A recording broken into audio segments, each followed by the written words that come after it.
Greetings and thank you for joining me for another episode of Under the Cupola. My name is Leon Goldman and I'm the town manager here in Weston. As you know, this show does a good job of introducing the community to folks that are doing wonderful things to make Weston a wonderful town. Today we're going to be joined by Olivia Dufour, who is working with the town through a regional collaborative, which we're going to be talking about, and on a lot of interesting items, including substance abuse, which is a critical issue facing not only Weston, but really all communities. And Olivia, welcome to the show, and thank you for all the work that you do. Thank you for having me. I'm really excited to be here. So tell me, how did you start working in this field? Yeah, that's a great question. I got involved in public health right out of undergrad. I did my undergrad at Smith College in Northampton. I'm born and raised in Massachusetts, so I'm very familiar with the space here. And I wanted to be kind of in the health field, but I wanted to really be looking big picture. And there's not a lot of spaces to do that, right? It's usually very one-on-one. You're working with patients or you're working, I wanted to be really community focused. And so I ended up looking into public health as an opportunity. I started out doing tobacco control, which was substance use adjacent, right? Still thinking about how do we get people to stop using substances like nicotine, alcohol, things like that. And then I went to grad school at Northwestern University in Chicago. Got my master's in public health so that I could kind of have a better idea and sense of community engagement and program planning and evaluation, and then came back and ended up in this job. So tell me about this job. It's kind of a unique situation that you find yourself in. Tell me about the collaborative that you work with. Yeah, it is a very unique position. So I work for the Great Meadows Public Health Collaborative, which is the towns of Bedford, Carlisle, Concord, Lincoln, Sudbury, Wayland, and Weston. And these towns joined together in 2022 with some grant funds from the Massachusetts Department of Public Health to increase their capacity as public health departments to do all the amazing things that health departments do. So thinking about food inspections, housing inspections, septics, regulating everything, summer camps, all of these things. And they decided to pool additional funding through their opioid settlement funds, which we can talk about, to hire a position that would assist the towns in administering their opioid settlement funds effectively, because there's already a lot on health department plates, and this was another thing that they wanted to be sure they could really do intentionally. And by having an additional position that can help them coordinate all of the different pieces that go into the settlement funds, then they're able to do it a little bit more intentionally, effectively, and really spend the money in the ways the community wants to see it spent. Yeah, good. I mean, you know, one of the things about Massachusetts is we have a very robust health relationship within each of the communities. Yes. That doesn't mean that each community has expertise in every single field. And if we're a small community like Weston is, we may not have dedicated resources for things like substance abuse. Exactly.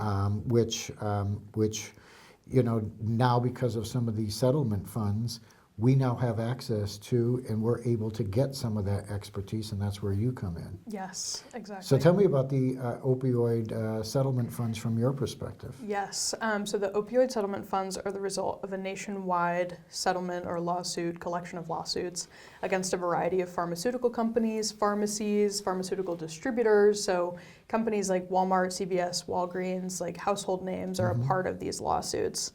And the purpose of these lawsuits was to hold these companies accountable for the harms of the opioid epidemic, thinking, you know, late 1990s through the 2000s and the 2010s, as we saw with the misadvertising of prescription opioids like Oxycontin, oxycodone. And these companies are responsible now for paying about $50 billion nationally out to the states who were involved in the settlement, including Massachusetts. Massachusetts is getting more than $900 million of these settlement funds. It's being distributed, 60% is staying at the state for statewide initiatives, and then 40% is what's being distributed down to the municipalities like Weston and the other communities that I work with. And we're getting this money from now until 2038 is when the payments are slated to stop. And so the money also has specific categories that we can spend within and also has limitations on the spending process. So how do we make decisions about where we're going to spend the money?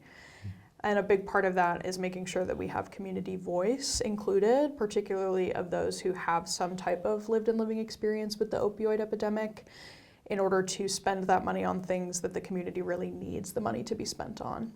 That's great. Tell me some of the ideas that you've heard coming out of your research as to what communities can use these funds on, and more importantly, how we can use these funds for the intended purpose of substance abuse reduction. Yes, absolutely. So some of the priority categories for spending that we've been seeing from the feedback we've been getting in our communities through surveys and focus groups and key informant interviews, I think prevention is really important to a lot of folks in this area, which I think is huge, right? Trying to keep young people from using in the first place, but also thinking about prevention across the lifespan. Prevention can happen at any time, at any age, so also thinking about how can we educate maybe some of our older adults about their prescriptions and how their prescriptions might interact negatively with other things that they're taking or other substances, and really thinking about how we can prevent the misuse of these substances in the first place. I think another big one that folks are thinking about is how do we support people who are trying to seek recovery? When you're trying to seek recovery from a substance use disorder or from opioid use disorder, there are so many barriers that can get in the way to accessing treatment, things like transportation, just the cost in general. Does your insurance cover it? Are you insured? All are huge barriers to seeking treatment, right? And we want people to be seeking treatment and to enter recovery and to become, to get back to being a full part of our community and being able to engage. And so I think how we can support some of those folks with the money is things like even just like helping them find where they can get treatment. How can they get there? We live in an area that's pretty low. There's not a lot of accessibility to public transit, right? So folks aren't maybe able to get to the places that they need to go. And a lot of different things that are really exciting in the peer recovery space. So connecting folks who are in recovery with people who are early in their recovery journey to help mentor them and guide them and help them find that purpose that's going to ultimately really support them staying in long-term recovery, which is a difficult thing to do. So you get to work with a lot of the Board of Healths in the region. They're your primary contact, more than likely.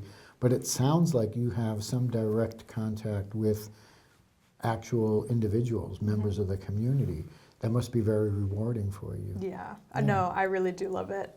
Working with boards of health is awesome. They're all great and super supportive of the work that I do.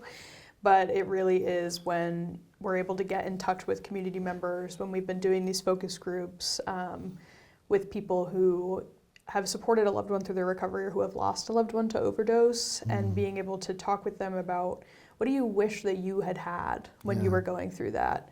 And everybody who we've talked to has been so excited to stay involved and to continue to be involved in this process. And we really want this process of spending the money to feel like a collaboration between the boards of health and the community directly. So that's been an important part, this getting out into the community, doing things like this, talking to people is my favorite part of the job, for sure. Yeah, no, that's great. So you mentioned earlier surveys, and I seem to recall that you folks recently conducted a survey. Tell me a little bit about what that was like and what some of the preliminary numbers might look like. Yes, so we did a survey as part of our assessment process, which had some quantitative questions where we're trying to get a gauge on, how many people that responded to the survey have been impacted by the opioid epidemic and in what ways. We want to think about the 7 priority areas that the state has given us. What are the things that we really want to tackle within the next 1 to 2 years? This assessment is really just going to take us through the immediate term, and then we can reassess as we go. And then also asking people about things like, what barriers have you maybe encountered if you were trying to seek services like this? Where would you go to seek services like this? And trying to get a better sense from the community of how they want us to spend the money so we can spend it in ways that they feel good about. So let me ask you about dealing with the youth. Yeah. Part of your mission probably is reaching out to our young people. How is that going, or have you really started in on that process as of yet? Yes, we are working with some of our schools in the region to get some prevention and anti-stigma campaigns going. That is going to be rolling out kind of on as we go, right? The schools also have so much on their plate. All these Yep. departments are already doing so much. So the last thing I want to do is add another thing. So what we're trying to do is get some art workshops going with students where they can come together and process things like substance use and peer pressure and mental health. And those will create an exhibit that folks can interact with that will allow us to get the youth perspective on what's going on, right? Nobody knows what's going on with youth better than they do themselves. Sure, yeah. And the trends are constantly changing, right, in language as well as with substance use. And so really trying to make sure that we're engaging the youth so that when we're creating prevention interventions or when we're bringing already existing ones in, there are things that feel relevant and there are things that feel like they'll be effective to the youth specifically. Yeah, no, that's really good. So there's going to be a lot of people from Weston who are watching this presentation here. What are some of the things that you feel, if you had like a magic wand, that you would want to, give that information to the people about this subject? Ooh, if I had a magic wand, what would I want them to know? Yeah.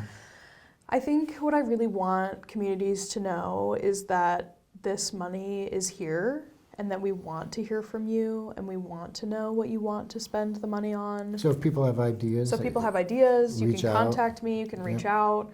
We're going to be looking for community members really perpetually to get information, especially because this topic can change so rapidly. Things can shift in so many ways around what are the substances of interest, what are the things people are using, how are they getting it, all of those things change so quickly. So if we're not tapped into the community in an ongoing way, then we're going to lose track of what's going on and what's important and what we should be focusing on. So I just would encourage people to get involved. Great. Yeah. Great. Thank you very much. Yeah. I want to welcome you to the community. I want to welcome you to this job, and I wish you nothing but the best in your career moving forward. And hopefully you get to help a lot of people, both in Weston and within the region. It's really good work that you're doing, and I appreciate it very much. Thank you so much for having me. So at the bottom of the screen, you'll find contact information for Olivia. If you have any questions or looking for help or services, please feel free to use her as a contact, initial contact. We're here to help you, and they're here to help. And I will see all of you next time for the next episode of Under the Cupola.